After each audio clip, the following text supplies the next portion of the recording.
Hi, my name is Corie Bongiovanni. I'm a team member at ROVI Homes. I'm from Springfield, Massachusetts. When I decided to start my career, I was 21. I went to school for psychology and I became a teacher right out of college. I currently am still a teacher, and about 2 years ago I decided that I wanted to go into real estate. I knew that ROVI was where I wanted to go. I had met many agents from here that encouraged me along the way, so I knew this is where I wanted to be.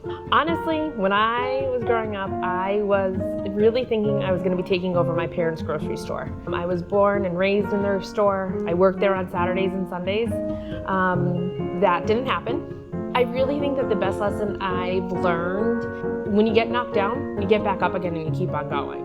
If there's a problem, there's a solution. You just have to figure it out. In order for you to meet success and be successful, you need hard work and determination behind it. So I really want to instill those into my children now, those values that I have into my kids, because I want them to see that hard work does pay off. Yeah, my kids are my world.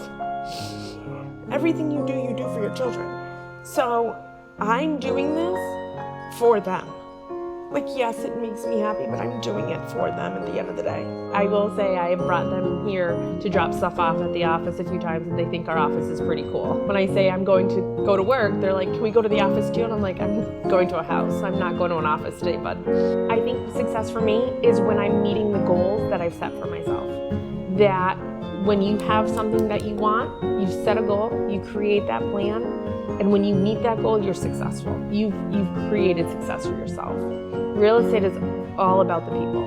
You meet so many different people, and it's been so fun meeting all those people, whether it's clients, whether it's colleagues, people in the office. I love meeting people and learning their story.